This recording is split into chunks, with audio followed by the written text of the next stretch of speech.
அடர்த்தியான மழை மேகங்கள் எந்த இடத்துல போய் விழுதோ அந்த இடங்களில் கனமழை பொழிவு வந்து இருக்கும்.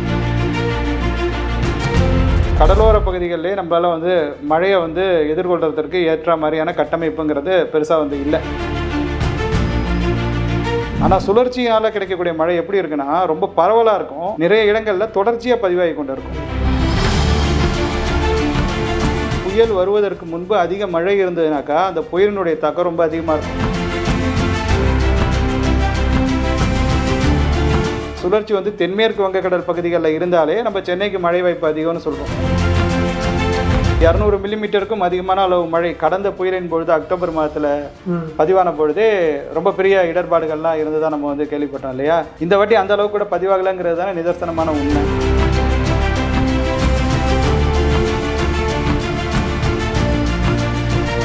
ஆக்சுவலாக டிசாஸ்டரை நம்மளால் தடுக்கவே முடியாது. அதாவது இப்போ அதிக கனமழை பதிவாகும்போது நம்மளால் 400 மில்லிமீட்டர் அளவு மழையை வந்து எதிர்பார்க்கல. அபோவ் 400+ போகும்போது கண்டிப்பாக அது வந்து தாக்கத்தை வந்து ஏற்படுத்தும். இப்போ மேடான பகுதியில் வந்து எப்போவுமே பார்த்தீங்கன்னாக்கா மழை தொடர்ந்து பதிவாகும்பொழுது இந்த மாதிரியான சரிவுகள்லாம் வந்து ஏற்படுறதுங்கிறது வந்து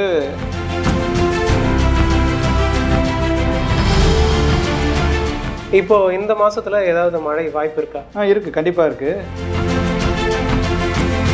ஸ்பெக்ட்ரம் தமிழ் நேயர்களுக்கு வணக்கம். தமிழ்நாட்டில் திடீர்னு ஒரு பெரிய அதிர்வலைகளை ஏற்படுத்தியிருக்கக்கூடிய இந்த ஃபெஞ்சல் புயல் தொடர்பாக பேசுவதற்காக நம்முடைய வெதர்மன் இம்மானுவேல் அவர்கள் இணைந்திருக்கிறார். வணக்கம் சார். வணக்கம். முதல்ல வீடியோவில் போகிறதுக்கு முன்னாடி முதல் கேள்வியே எனக்கு வந்து இந்த ஃபெஞ்சல் புயல் தொடர்பாக ஃபெஞ்சலா ஃபென்கலா என்ன ப்ரொனன்சியேஷன், இது யார் வச்ச பெயர், இதை பற்றி கொஞ்சம் சொல்லுங்கள். இந்த புயலுக்கு பெயர் சூட்டும் முறையை பொறுத்த வரைக்கும் அதுக்குன்னு ஒரு விதிமுறை இருக்குது. இப்போ வடக்கு இந்திய பெருங்கடல், இப்போ எந்த கடல் பகுதிகளை அந்தந்த நாடுகள் ஷேர் செய்து கொள்கிறதோ அந்த நாடுகளினுடைய பெயர்கள்லாம் அப்படியே எடுத்துகிட்டு அதை ஆல்ஃபபெட்டிக்கல் ஆர்டரில் அரேஞ்ச் பண்ணிவிடுவாங்க. இப்போ உதாரணத்துக்கு இப்போ ஆங்கில ஆல்ஃபபெட்டிக்கல் ஆர்டர் தான். இப்போ பங்களாதேஷ் அந்த பேர் வந்து பியில் ஆரம்பிக்குது இல்லையா, ஸோ அது வந்து முதல்ல வரும். அதுக்கப்புறம் இந்தியா ஐயில் ஆரம்பிக்குது இல்லையா, அதுக்கு அடுத்தது தான் அது வந்து வரும். ஸோ இந்த மாதிரி அந்த நாடுகளினுடைய பெயர்கள் எல்லாத்தையும் வந்து அவங்க வந்து வரிசைப்படுத்திடுவாங்க. வரிசைப்படுத்தி அவங்க வந்து முன்னாடியே அந்த லிஸ்ட்டை வந்து அனௌன்ஸ் பண்ணிவிடுவாங்க. இந்தந்த பெயர் அப்படிங்கிற மாதிரி அது ஒரு லிஸ்ட் ஒன்று இருக்கும். அந்த லிஸ்ட்டு அடிப்படையில் அடுத்தடுத்த புயல்கள் உருவாகும் பொழுது பெயர் வைத்து கொண்டே வருவாங்க. இதில் என்னன்னாக்கா இது வந்து கத்தார் நாட்டின் தேர்வு சொல் ஃபெங்கல்ங்கிறது. ஃபெங்கல் இப்போ வந்து ஃபெஞ்சல். அது எதனாலனாக்கா அவங்க நாட்டில் அவங்க உச்சரிக்கக்கூடிய அந்த வார்த்தை என்பது வேற மாதிரி இருக்கும். ஆனால் அது ஆங்கிலத்தில் எழுதும் போது FENGAL அப்படிங்கிற அந்த பேரில் தான் எழுதியிருக்கிறாங்க. அதனால் இங்கே நம்முடைய வானிலை ஆர்வலர்கள் எல்லாருமே முதலே பதிவு பண்ணும்பொழுது சைக்ளோன் ஃபார்ம் ஆகுவதற்கான வாய்ப்பு இருக்குன்னு தெரிஞ்ச உடனே தொலைக்காட்சி ஊடகத்திலையும் சரி தனியார் வானிலை ஆர்வலர்களும் சரி அதை வந்து ஃபெங்கல் புயல் உருவாக வாய்ப்பு அப்படிங்கிற மாதிரி வந்து சொல்லிட்டாங்க. பட் உண்மையிலே கத்தார் நாட்டில் அதை எப்படி உச்சரிப்பாங்கன்னா ஃபெஞ்சல் அப்படிங்கிற அந்த அர்த்தத்தில் தான் வந்து உச்சரிப்பாங்க. அந்த மாதிரி அந்த சொல்ல அவங்க உச்சரிக்கிறதுனால அதை தான் அதற்கு நியாயமாக கொடுத்துருக்கணும். இப்போ இது வந்து ஏற்படுத்திருக்கக்கூடிய இந்த டிவாஸ்டேஷன் வந்து எப்படி பார்க்குறீங்க நீங்கள்? கிருஷ்ணகிரி மாவட்டத்தில் நிறைய தாக்கத்தை ஏற்படுத்தியிருக்குன்னு சொல்கிறாங்க. அது ஒரு இன்டீரியர் டிஸ்ட்ரிக்ட்னு சொல்லலாம். அந்த இடத்துல போய் எப்படி இந்த புயலோட தாக்கம் இருக்குது? இல்லை, புயல்களை பொறுத்த வரைக்கும் பொதுவாக பார்த்தீங்கன்னாக்கா கடலோரங்களில் கரையை கிடக்கும். அதனால நிறைய முறை வந்து கடல் பகுதிகளில் தான் ரொம்ப அலர்ட்டாக இருப்பாங்க. எந்த இடத்துல கரையை கிடக்க போகுதுன்னு தெரிஞ்சுக்கிறதுல ரொம்ப ஆர்வமாக இருப்பாங்க. கடல்ல இருந்து அது நிலப்பகுதிக்கு வந்துட்டுனா கொஞ்சம் கொஞ்சமாக வலுவிழக்க தொடங்கும். பட் இதில் என்ன ஒரு சிக்கல்னாக்கா ஒரு லேசர் லைட்டுக்கும் ஒரு டார்ச் லைட்டுக்கும் இருக்கிற ஒரு வித்தியாசம் மாதிரி புயலானது கொஞ்சம் வீரியமாக இருக்கும்பொழுது அதனுடைய தாக்கமானது ஒரு குறிப்பிட்ட பகுதிகளில் இருக்குது, ரொம்ப அதிக அளவில் இருக்குது, காற்று பாதிப்பும் இருக்குது அப்படிங்கிற மாதிரி வைத்துக்கொள்வோம். அதன் பிறகு அது உள்ளே போகும்போது வீக்கர் ஆகுது இல்லையா, அப்போ மழை வந்து நிறைய இடங்களில் பதிவாகும், கொஞ்சம் ஸ்ப்ரெட்டாகவே பதிவாகும். ஒயிட் ஸ்ப்ரெட்டாக போகும். ஆமாம், ஒயிட் ஸ்ப்ரெட்டாகவே பதிவாகும். அது நகர்ந்து போகக்கூடிய பகுதிகளில் ஒரு குறிப்பிட்ட பகுதிகளில் மட்டும் இல்லாமல் அதை சுற்றி இருக்கக்கூடிய பகுதிகளுக்கு அது வந்து மழை பொழிவை கொடுக்கும். அடர்த்தியான மழை மேகங்கள் எந்த இடத்துல போய் விழுதோ அந்த இடங்களில் கனமழை பொழிவு வந்து இருக்கும். இப்போ உதாரணத்துக்கு அது கரையை கடந்து கொண்டு இருக்கக்கூடிய நேரத்தில் சென்னையில் வந்து மழை வந்து குறைஞ்சிட்டு, ஆனால் புதுச்சேரி சுற்று வட்டார பகுதிகளில் கனத்த மழையானது. புதுச்சேரி, விழுப்புரம், திருவண்ணாமலை இந்த மாதிரி மாவட்டங்கள், திண்டிவனம், எஸ்பெஷலி திண்டிவனம். அதன் பிறகு அது உள்ளே போகும்போது திருவண்ணாமலையில் ஹெவி ரெயின் வந்து இருந்தது. அங்கேயே லேண்ட்ஸ்லைட் நடந்திருக்குன்னு சொல்கிறாங்க. இப்போ ஆமாம், அங்கே ஜவ்வாது ஹில்ஸ் இருக்குது இல்லையா, அங்கேயும் மலைப்பாங்கான பகுதிகள் இருக்குது. ஸோ அதனால் அங்கேயும் வந்து லேண்ட்ஸ்லைட் மாதிரியான விஷயங்கள் வந்து நடந்திருக்கலாம். ஏன்னா தொடர்ந்து ஒரு பகுதிகளில் மழை வந்து அதிகமாக பதிவாகும் பொழுது அந்த பகுதிகளில் இந்த மாதிரியான விஷயங்கள்லாம் நடக்கிறதுங்கிறதுக்கான அந்த பாசிபிலிட்டி என்பது இருக்குது. இப்போ வெஸ்டர்ன் காட்ஸ் மாதிரியான இடத்துலலாம் லேண்ட்ஸ்லைட் நடக்குது, சரி ஓகே, அங்கே வந்து டெரெயினை இவங்க டிஸ்டர்ப் பண்ணுறாங்க அதனால் நடக்குதுன்னு சொல்லலாம். இப்போ திருவண்ணாமலை மாதிரியான இடத்துல அந்த இடத்துல ஒரு பெரிய லேண்ட்ஸ்லைட் நடந்திருக்கு. அது எப்படி பார்க்குறீங்க நீங்கள்? கடலோர பகுதிகளிலே நம்மளால் வந்து மழையை வந்து எதிர்கொள்றதற்கு ஏற்ற மாதிரியான கட்டமைப்புங்கிறது பெருசாக வந்து இல்லை. சமீப காலத்தில் நம்ம அதுதான் பார்க்குறோம். அப்போ நம்ம உட்பகுதிகளில் ஒரு பகுதி இருக்குனாக்கா அவங்க வந்து எத்தனை முறை இந்த மாதிரியான ஒரு இடர்பாடை சந்திச்சிருப்பாங்க நம்ம பார்க்க வேண்டியது இருக்குது. எல்லா நாட்களிலையும் பார்த்தீங்கன்னாக்கா எல்லா காலங்களிலையும் இந்த மாதிரி அடிக்கடி புயல்கள் அந்த பகுதிகளுக்கு நகர்ந்து சென்று, அதாவது உட்பகுதிகள் நகரும் போது அது வீக் ஆகுதுன்னே வச்சுப்போமே, ஒரு டீப் டிப்ரெஷன் இல்லை ஒரு டிப்ரெஷன்னா நம்ம தமிழில் வந்து குறைந்த காற்றழுத்த தாழ்வு மண்டலம்னு சொல்லுவோம். அந்த மாதிரியான ஒரு வீரியத்தில் அது இருக்கும்பொழுது கூட காற்று பாதிப்புகள் என்பது வேறொரு புறம் இருக்குது. காற்று வந்து மேக்ஸிமம் பார்த்தீங்கன்னாக்கா 50 முதல் 60 கிலோமீட்டர் வேகத்தில் வீசுதுன்னே வச்சுப்போமே. ஆனால் மழை கொடுக்கும்பொழுது அந்த மழைக்கு ஏற்றாவாறு அவங்களுடைய உட்கட்டமைப்புகள்லாம் இருக்கிறது கிடையாது. இப்போ ஜவ்வாது மலை பரப்பை பொறுத்த வரைக்கும் வெப்பசலன மழை பதிவாகக்கூடிய காலகட்டத்தில் அதிகப்படியான மழை பொழிவுலாம் அதற்கு முந்தைய காலங்களில் பதிவாகி இருக்குது. ஆனால் சுழற்சியினால் கிடைக்கக்கூடிய மழை எப்படி இருக்குன்னா ரொம்ப பரவலாக இருக்கும், நிறைய இடங்களில் தொடர்ச்சியாக பதிவாகி கொண்டு இருக்கும். இப்போ ஓரளவுக்கு மேலே, அதாவது தொடர்ந்து ஒரு 5 மணி நேரம் 6 மணி நேரம் மழை பதிவாகுதுனாக்கா அந்த பகுதிகளில் அந்த மணலினுடைய தன்மையானது மாறுது. இப்போ வெப்பசலன மழை மாதிரி இப்போ சில மணி நேரங்கள் பதிவான பிறகு அதன் பிறகு சகஜ நிலைமை திரும்பிட்டுனாக்கா பிரச்சனை கிடையாது. பட் தொடர்ச்சியாக மழை வந்து பதிவாகி கொண்டே இருந்ததுனாக்கா கண்டிப்பாக அந்த மாதிரியான இடர்பாடுகள்லாம் வந்து வருவதற்கான பாசிபிலிட்டிஸ் வந்து இருக்கும். இது ஓரோகிராஃபிக் ரெயின்ஃபால்னு சொல்லுவாங்கல்ல, அந்த மாதிரியான ரெயின்ஃபால் இது இல்லை? அந்த மாதிரி கிடையாது. இப்போ சுழற்சி இருக்குது. சுழற்சி வந்து என்னன்னாக்கா கடல் பகுதிகளில் இருக்கும்பொழுதும் சரி, அதனுடைய வெளிப்புற பகுதி வந்து நிலப்பகுதிகளில் இருக்குது இல்லையா? அப்போ அந்த வெளிப்புற பகுதிகளில் அந்த மழை மேகங்கள்லாம் இருக்குது. அந்த மழை மேகங்கள் வந்து உட்பகுதிகளிலும் மழை பொழிவை கொடுத்து கொண்டே இருந்தது. சாரல் தூரல் அந்த மாதிரி லேசான மழை தான், அதாவது தொடர்ச்சியாக பதிவாகி கொண்டு இருந்தது. ஏற்கனவே அந்த மண் வந்து சேச்சுரேட் ஆகிட்டு, அதுதான் முக்கியம். இப்போ நம்மளே சொல்கிறோம் இல்லையா, புயல் வருவதற்கு முன்பு அதிக மழை இருந்ததுனாக்கா அந்த புயலினுடைய தாக்கம் ரொம்ப அதிகமாக இருக்கும். இப்போ சென்னையில் நிறைய முறை நம்ம வந்து பார்த்துருக்கோம். சென்னைன்னு இல்லை, பொதுவாக ஒரு கடலோர பகுதியை எடுத்துட்டிங்கனாக்கா நிறைய மழை முதலையே அது பதிவாயிட்டு அதுக்கப்புறம் வந்து ஒரு புயலுங்கிற அளவில் அது வந்தால் கூட அதனுடைய பாதிப்பு ரொம்ப அதிகமாக இருக்கும். ஏன்னா ஆல்ரெடி மணல்லாம் வந்து சேச்சுரேட் ஆகிருக்கும், தண்ணிலாம் வந்து நின்று இருக்கிறதுனால மரங்களில் வந்து அந்த வேர் வந்து ரொம்ப பிடிப்பு தன்மையெல்லாம் வந்து கொஞ்சம் தளர்வாக இருக்கும். அதுக்கப்புறம் காற்றடிச்சதுனாக்கா அது வந்து பெரிய சிக்கலை வந்து உருவாக்கும். வேற வந்து புயல் டைரெக்டாக வந்து இப்போ நமக்கு வழக்கமாக அந்த வடமேற்கு திசையிலேருந்து அதிகமான சர்க்குலேஷன் வர்றதுனால சென்னையில் நம்ம வந்து புயலை சந்திச்சுட்டு அந்த நேரத்தில் மழையை வந்து சந்திக்கிறோம். பட் சில காலங்களில் பார்த்தீங்கன்னாக்கா அந்த கடலூர் மாதிரியான மாவட்டங்கள்லாம் அது வந்து நடந்திருக்கு. முதலையே அதிகப்படியான மழை வந்து பதிவாகிடும், அதன் பிறகு வந்து சைக்ளோன் போய் லேண்ட்ஃபால் ஆகும். ராமேஸ்வரம், கடலூர், ஆமாம், அப்புறம் பார்த்தீங்கன்னா ஆந்திராவில் நெல்லூர், ஆமாம், ஒரிசாவில் இந்த கோபால்பூர் அந்த ஏரியாலாம். எக்ஸாக்ட்லி. இப்போ ஆந்திராவுக்குலாம் அந்த மாதிரியான பாதிப்பு அதிகமாக இருக்கும். ஏன்னா சுழற்சி வந்து தென்மேற்கு வங்கக்கடல் பகுதிகளில் இருந்தாலே நம்ம சென்னைக்கு மழை வாய்ப்பு அதிகம்னு சொல்கிறோம். ஒரு லோ ப்ரெஷர் ஏரியா இலங்கைக்கு பக்கத்தில் இருந்தாலே நமக்கு மழை வந்து அந்த அளவுக்கு வந்து கிடைக்குது. ஏன்னா விண்டை வந்து அது வந்து குவிக்குது. அப்போ நமக்கு பக்கத்தில் ஒரு டெல்டாவுக்கு பக்கத்துலேயோ இல்லை வந்து பாண்டிச்சேரிக்கு பக்கத்துலேயோ ஒரு சர்க்குலேஷன் இருக்கும்போது ஆந்திராவிலேயும் வந்து மழை வந்து பதிவாகும். ஆக்சுவலாக சென்னையிலேயும் மழை வந்து பதிவாக இருக்கணும். பட் இந்த சர்க்குலேஷனை பொறுத்த வரைக்கும் ஒரு சைடில் அடர்த்தியான மழை மேகங்கள் இருந்ததுனால அது பாண்டிச்சேரி, திண்டிவனம், மயிலம் மாதிரியான பகுதிகள், மயிலம் ஆட்டோமேட்டிக் வெதர் ஸ்டேஷனில் கிட்டத்தட்ட 510 மில்லிமீட்டருக்கும் அதிகமான அளவு மழை வந்து அந்த நேரத்தில் பதிவாகி இருந்தது. ஸோ அந்த மாதிரி அந்த ஒரு குறிப்பிட்ட ரீஜனுக்கு ரொம்ப அதிக அளவில் அது வந்து மழை பொழிவை கொடுத்துட்டு அங்கேயும் கொஞ்ச நேரம் ஸ்டால் ஆகி நின்றுச்சுங்கிறது முக்கியமான விஷயம். சென்னையை கம்பேர் பண்ணும்போது அங்கே அதிகம்னு சொல்கிறீங்களா? மழையை சொல்கிறீங்களா? ஓவராலாக இப்போ இந்த சைக்ளோனால் கிடைச்ச மழை வந்து அந்த பகுதிகளில் பதிவானது ரொம்ப ரொம்ப அதிகம். சென்னையில் பதிவானது வந்து சாம்பிள் மாதிரி தான். அந்த மழை வந்து சென்னையில் பெஞ்சிருந்ததுன்னா என்ன இருக்கும்? கண்டிப்பாக என்ன நடந்திருக்குங்கிறது உங்களுக்கு தெரியும், நான் சொல்லி தான் தெரியணும்னு கிடையாது. 200 மில்லிமீட்டருக்கும் அதிகமான அளவு மழை கடந்த புயலின் பொழுது அக்டோபர் மாதத்தில் பதிவான பொழுதே ரொம்ப பெரிய இடர்பாடுகள்லாம் இருந்ததா நம்ம வந்து கேள்விப்பட்டோம் இல்லையா? இந்த வாட்டி அந்த அளவுக்கு கூட பதிவாகலைங்கிறது தானே நிதர்சனமான உண்மை. நீங்களே கொஞ்சம் நல்லா யோசிச்சு பார்த்தீங்கன்னா தெரியும் நினைக்கிறேன். போன வாட்டி அக்டோபர் மாதத்தில் பதிவான அளவுக்கு கூட அந்த டானா புயலோ என்னமோ சொன்னாங்க இல்லையா, அதில் பதிவான அளவுக்கான மழை கூட இந்த புயலின் தாக்கத்தினால பதிவாகலை. இவங்க தயார் நிலையில் இருந்தோம் அரசு தரப்பில் சொல்லியிருந்தாங்க. நீங்கள் என்ன நினைக்கிறீங்க? அரசு வந்து மெஷர்ஸ் எடுத்திருந்தாங்களா? எப்படி இருந்ததுன்னு சொல்கிறீங்க? இந்த டிசாஸ்டேஷன் அவங்க தடுத்துறாங்களா இல்லை ரெயின்ஃபால் இல்லாததுனால தப்பிச்சிட்டாங்க அப்படின்னு சொல்கிறீங்களா? ஆக்சுவலாக டிசாஸ்டரை நம்மளால் தடுக்கவே முடியாது. அதாவது நேச்சுரல் டிசாஸ்டரை பொறுத்த வரைக்கும் அது வந்து ஒன்ஸு சைக்ளோன் வந்து எந்த இடத்துல லேண்ட்ஃபால் ஆகுதோ அங்கே கண்டிப்பாக வந்து பாதிப்புகள் இருக்கும். அது என்ன மாதிரியான இன்டென்சிட்டியில் வருது அப்படிங்கிறத பொறுத்து இந்த பாதிப்புகள் வந்து வேரி ஆகும். நம்ம என்ன பண்ண முடியும்னாக்கா அதை தொடர்ச்சியாக பின்தொடர்ந்து முடிஞ்ச வரைக்கும் அதுலேருந்து நம்மளை எப்படி தற்காத்து கொள்வது அப்படிங்கிறத மாதிரி தான் நம்ம வந்து பார்க்க முடியும்.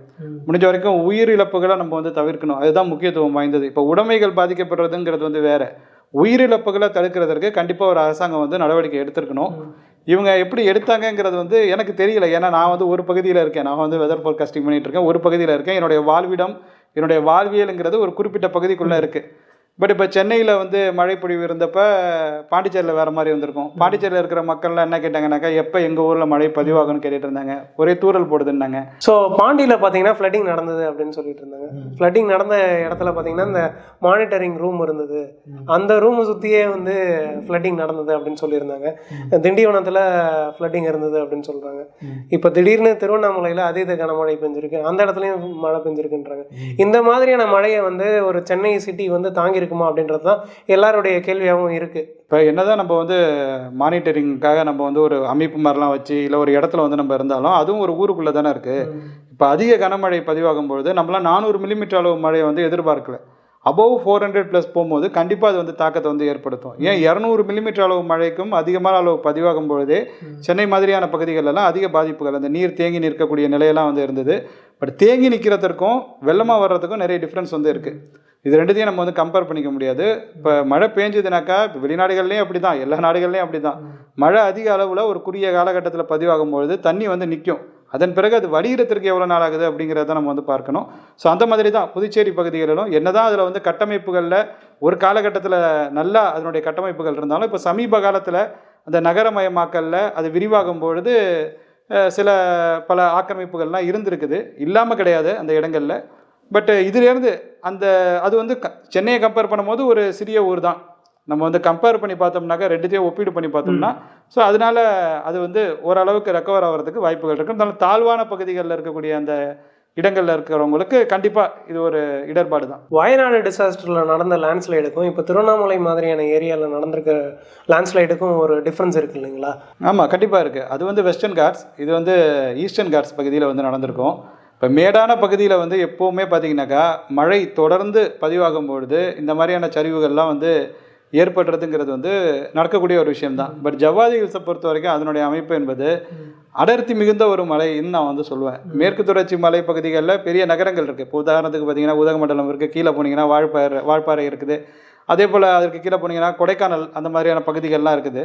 பட் இந்த கிழக்கு தொடர்ச்சி மலைப்பகுதிகளில், ஜவ்வாது மலைப்பகுதிகளில் சிறிய சிறிய கிராமங்களாக இருக்கும், ஆனால் நெருக்கத்தில் இருக்கும், பிட்ஸ் அண்ட் பீசஸாக இருக்கும். இது ஈஸ்டர்ன் காட்ஸ் கண்டினியூஸாக இருக்காது. ஆனால் ஒவ்வொரு கிராம பகுதிகள்லையும் பார்த்தீங்கன்னாக்கா குறிப்பிட்ட அளவு மக்கள் தொகைங்கிறது வந்து சாலிடாக வந்து இருக்கும், ரொம்ப ஐசோலேட்டடாக வந்து இருக்காது. பட் ரொம்ப முக்கியமான மலைப்பகுதியும் கூட அது அமைப்பை பொறுத்த வரைக்கும். நமக்கு இந்த காலநிலை தமிழகத்தினுடைய இந்த வானிலையை நிர்ணயிக்கிறதுல அந்த கிழக்கு தொடர்ச்சி மலைக்கும் வந்து பங்கு இருக்குது. ஸோ அதில் வந்து மாற்றங்கள் கிடையாது. பட் இந்த மாதிரி தொடர்ந்து மழை பதிவாகும் பொழுது சில நாட்களில் இடர்பாடுகள் வர்றதுக்கான வாய்ப்புகள் வந்து இருக்குது. இந்த மாதிரி வந்து அடுத்தும் வருமா அப்படிங்கிறது வந்து கேள்விக்குறி தான். அதாவது அதனால தான் அங்கே பிரச்சனையே. இப்போ இந்த மாதிரி தான் ஒரு பார்த்தது வந்து எடுக்குங்கிறது வந்து யாரும் வந்து எதிர்பார்க்கல முதல்ல. அதாவது சைக்ளோன் ஃபார்ம் ஆகிறதுக்கு முன்னாடியே இந்த மாதிரியான ஒரு எதிர்பார்ப்பே கிடையாது. சைக்ளோன் ஃபார்ம் ஆன பிறகு அது பாண்டிச்சேரிக்கு அருகில் லேண்ட்ஃபால் ஆகிறதுக்கான ஒரு பாசிபிலிட்டி இருக்குதுன்னு தெரிஞ்ச உடனே அது வந்து உட்பகுதிகளை நகரலாம். அப்போ அது வந்து எந்தெந்த பார்த்து எடுக்கலாம், ஒன்று மேற்கு எடுக்கலாம், மேற்கு தென்மேற்கு எடுக்கலாம், இல்லை மேற்கு வடமேற்கு எடுக்கலாம். அப்படியே தெற்குலேயும் நகராது, அப்படியே வடக்கு நோக்கியும் போகாது அப்படிங்கிற மாதிரி ஒரு எதிர்பார்ப்பு இருந்தது. ஸோ இது வந்து மேற்கு வடமேற்கு திசையில் நகர ஆரம்பிச்சிட்டு. ஸோ அதுதான் வந்து காரணம் அந்த பகுதிகளில் வந்து தொடர்ச்சியான மழை வந்து பதிவானதுக்கு. இப்போது இந்த கிருஷ்ணகிரி மாதிரியான மாவட்டத்தில் இப்போ டெரெயின்லாம் பார்த்தாலே பார்த்தீங்கன்னா வேலூர்லாம் தாண்டினதுக்கப்புறம் அப்ஸ் அண்ட் டவுன்ஸாக தான் இருக்கும். நீங்கள் டுவர்ட்ஸ் பெங்களூர் போகிறப்ப பார்த்தாலே தெரியுது. இப்போ அந்த மாதிரியான டெரெயினில் இருக்கும்போது அங்கே வந்து மழை பொழிவு ஜாஸ்தியாக இருக்குன்னா அதுக்கான அவுட்லெட் வந்து எப்படி? நேச்சுரல் ட்ரைனேஜ்னு இருக்கணும். அந்த நேச்சுரல் ட்ரைனேஜ்னு பார்த்தா அங்கே வந்து பெருசான கனெக்டிவிட்டி இல்லை. அப்போது அங்கே இருக்கக்கூடிய அந்த நேச்சுரல் ட்ரைனேஜை இவங்க எப்படி காம்பன்சேட் பண்ணலாம் அரசு? இதை தவிர்க்கிறதுக்கு, இந்த மாதிரியான ஃப்ளட்டிங் எல்லாம் தவிர்க்கலாம்னா என்ன மாதிரியான நடவடிக்கை எடுக்கலாம்? நல்ல ஆலோசகர்கள்கிட்ட முதல்ல கன்சல்ட் பண்ணணும் இது தொடர்பாக.